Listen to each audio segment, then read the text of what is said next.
Welcome to Networks Professionals. Welcome to this explainer. Today, we are demystifying OSPF Link State Advertisements. Think of us as your personal tour guides through the secret, high-speed communication channels of the Internet. If you've ever wondered exactly how enterprise routers instantly know about a severed cable halfway across the country, well, you are in the right place. We're going to decode the blueprints of the network. Here is our roadmap for today. We'll start right at the foundation with building the network map, then progressively zoom out. We'll look at local connections, cross some OSPF borders, venture out into external routes, and finally, wrap the whole thing up with specialized opaque LSAs. Let's jump right in. All right, part 1, building the network map. The absolute bottom line here is that without Link State Advertisements, or LSAs, our network map literally doesn't exist. They're the absolute lifeblood of OSPF. Think of every router in an OSPF network as a local scout. They gather intel about their immediate surroundings and package all that intel into an LSA. These packets are then passed around to help every single device construct an identical link state database. This database is basically the master map that lets the router calculate the absolute best path for your data. And this matters immensely. If these local scouts don't share their intel properly, routers might send mission-critical data right into a dead end, causing a massive outage. The database makes sure everyone is, quite literally, on the exact same page. Now, what exactly are these scouts sharing? Well, by flooding 3 specific pieces of data, every single device gets the exact same view. First, the topology. That tells us how things are actually connected. Then, the link state. Is that connection up, is it down, or is it struggling? And finally, the routing metrics, which give us the cost or the distance of using that link. When routers share these 3 ingredients, boom, you get beautiful, synchronized network harmony. Moving right along to Section 2, Local Area Connections. Okay, so let's look at how routers talk locally, because there's a big difference here. On the left, we've got the router LSA, or Type 1. This is basically a roll call.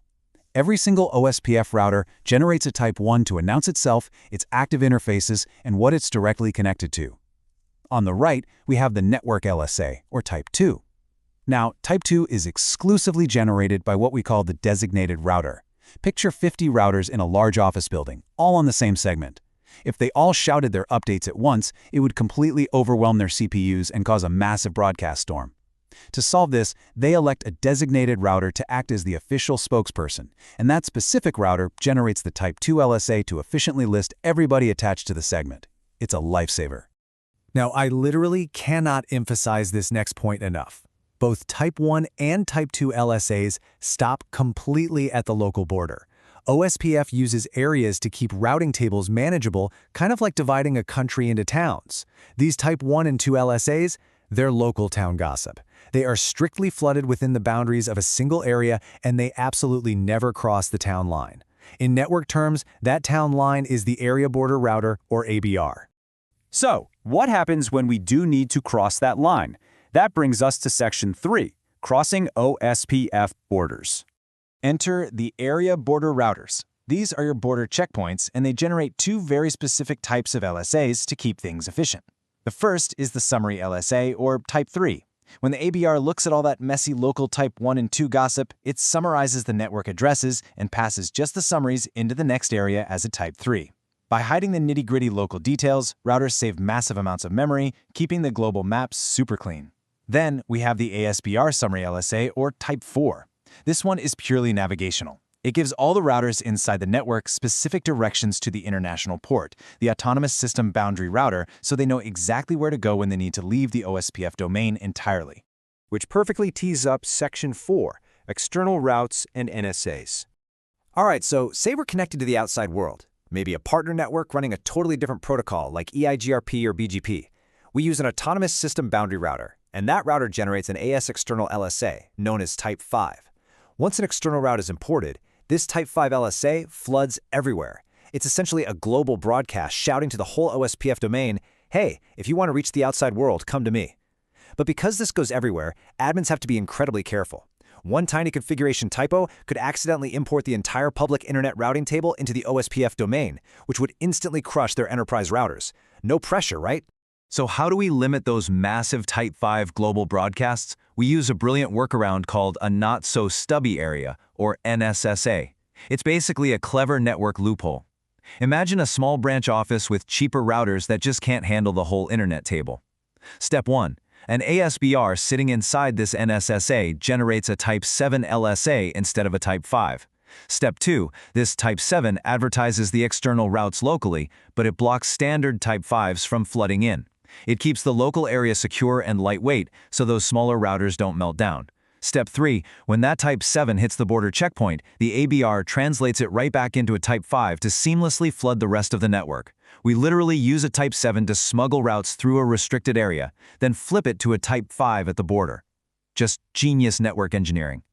Finally, let's look at the weird and wonderful stuff in Section 5, Specialized Opaque LSAs. Types 9, 10, and 11. These are your opaque LSAs, reserved for specialized, non-standard routing info. Think of them as secure, custom delivery envelopes. You know, OSPF is so well designed that they actually left permanent room for future expansion. If developers need to push new application data or highly specific traffic engineering info across the hardware, they don't have to invent a whole new protocol from scratch. Nope, they just pack it into an opaque LSA. And just like the standard LSAs we talked about, their reach depends entirely on strict flooding boundaries. Going back to our mapmaker metaphor, check out how logically this scales. Type 9 is your local street. It floods only on the local network segment. Type 10 is your state. It floods locally throughout a specific area and stops firmly at the border. And Type 11, that covers the entire country, flooding across the entire OSPF autonomous system. It's the exact same reliable logic we saw earlier with Types 1, 3, and 5, just applied to custom opaque data. So we've seen how meticulously these different LSA types, from the local Type 1s all the way out to the global Type 5s and the specialized opaques, work together to build this synchronized living map of the digital world.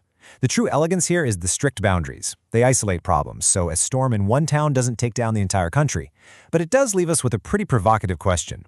If one specific LSA boundary fails, or a single Type 3 summary gets corrupted, does the entire network map fall apart? Or is the protocol smart enough to automatically route around the damage? Keep that in the back of your mind the next time you instantly stream a video or send an email across the globe. Thanks so much for joining me on this explainer, and keep exploring the map. Thanks for watching.